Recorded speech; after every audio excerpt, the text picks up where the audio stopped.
Em 2001, eu digo que o Osama Bin Laden invadiu o meu comércio. Porque o que aconteceu? Os meus melhores clientes vinham de fora do Brasil.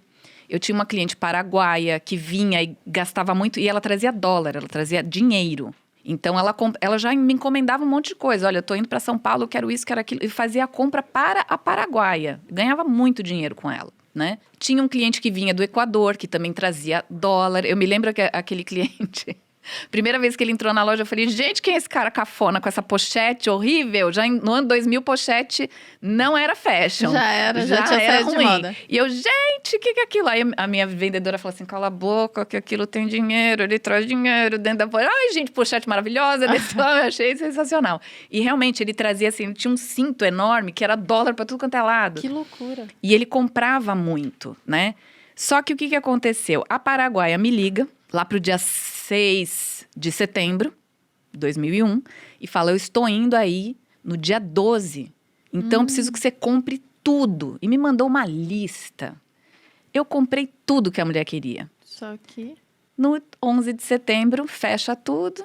Ela falou, nossa, olha só, o que é a vida? Ela falou que ia no dia 12, no dia 11 do nada... Do nada, os Chegam os aviões desinfelizes.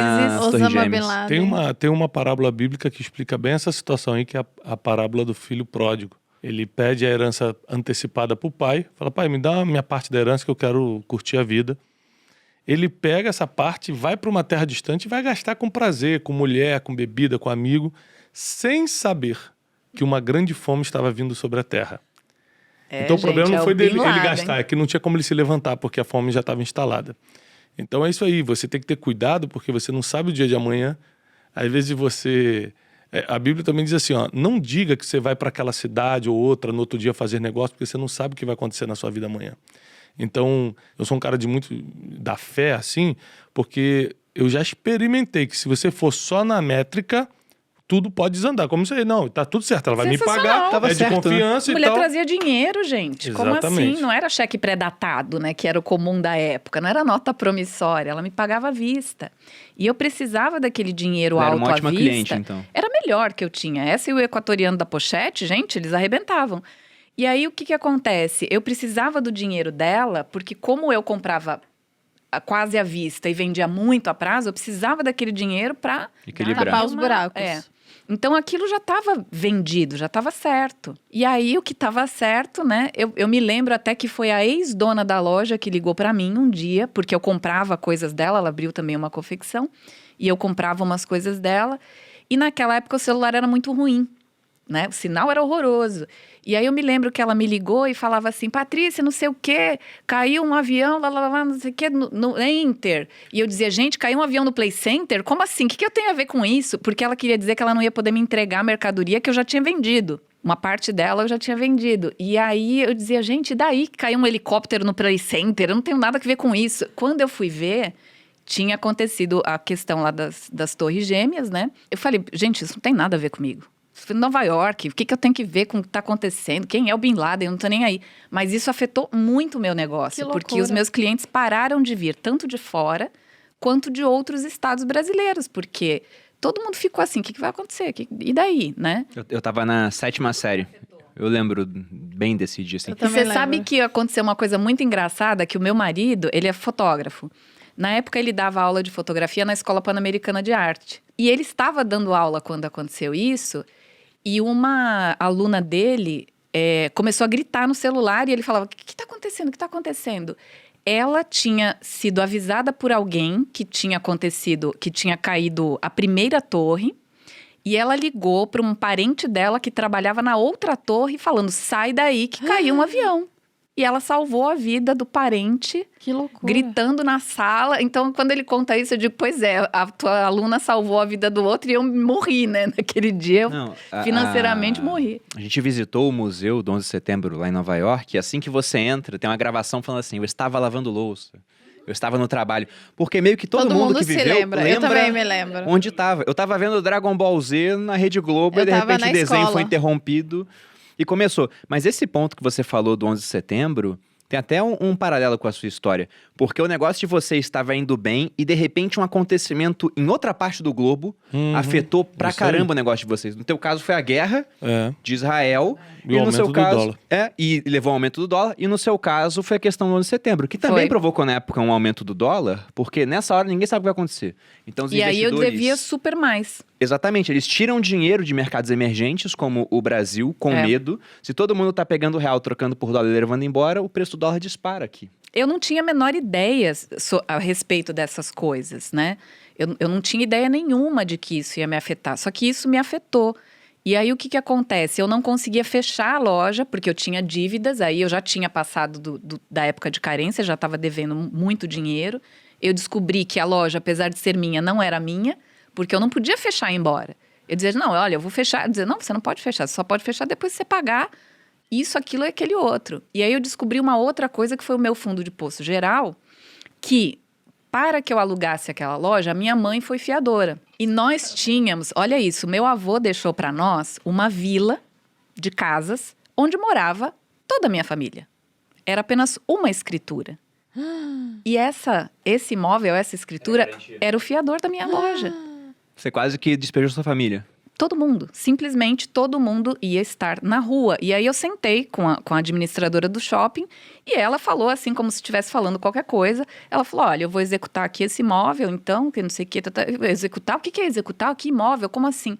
E aí que eu entendi que ela ia simplesmente tomar a vila inteira. Que meu avô, quando veio para o Brasil, ele tinha comprado o quarteirão todo, ele tinha loteado, ele tinha feito... E aí é legal dizer que a culpa não era dela, né? A culpa era sua. Óbvio, porque mãe, quando fala assim, né? né? Parece, nossa, eles vão lá executar a minha família inteira. Fui eu que dei, a culpa era toda minha. E a minha mãe fez aquilo porque... Ela não tinha noção também. Ela não tinha a menor noção. E outra que eu nunca devia um centavo para ninguém. Isso que eu ia falar. Eu não sei se no teu caso, o Brunet falou, ele teve todo um histórico familiar que era normal ter um pouco de dívida. Não 2,5 milhões de dólares. Aí você realmente... Aí eu extrapolou. fiz história tudo. na família. Exato. No seu caso, você era toda certinha, toda regrada. Era. A sua família tinha um certo patrimônio, pelo menos essa vila. Na verdade, assim, o que aconteceu? Por isso que eu digo, o que eu falo sempre do jargão, eu sou a exceção, né? Porque eu não tive muitos exemplos bons dentro da minha casa, né? Eu tive meu avô, que sempre foi uma pessoa que cuidou muito do dinheiro e etc., que veio para o Brasil sem absolutamente nada e construiu a vida dele aqui, viveu bem, etc. Mas, por exemplo, meu pai, ele ganhava muito bem, mas a gente nunca via o dinheiro dele, porque o meu pai, o dia que ele chegava mais tarde em casa, era o dia que ele recebia o pagamento. Ele só voltava para casa quando ele tinha gasto tudo. Nossa. Só voltava para casa quando tinha gasto tudo. O que teu pai gastava? Bebida, jogo de cavalo, carteado. Pelo menos eram gastos legais. Maravilhosos. Pelo Enquanto ele não perdia tudo, ele não voltava para casa. Essa era a dinâmica dele com o dinheiro. Tá, gente, vamos sair do fundo do poço, que eu tô nervosa aqui, porque eu sou a única pessoa desta mesa que não tive nenhuma experiência com dívida. A família da Malu sempre Eu sou foi bem uma pessoa, certinha. meu pai sempre foi uma Levante a pessoa mão pro céu. muito regrada. Eu sempre fui uma poupadora, né, gente? Malu é eu mão de era- vaca raiz. Hoje em dia não tanto, né? Porque a gente tá Mas agora numa não precisa, prosperidade boa. Não, hoje em dia Até você hoje, até é. mais em termos proporcionais. É verdade. Você gasta mais do que você gastava lá atrás? Muito mais? Muito Sim, mais. só que Mas hoje você muito também tem um menos do que patrimônio muito poderia. maior. Exatamente. Só que a família da Malu, realmente, eles sempre foram muito regrados em relação às finanças.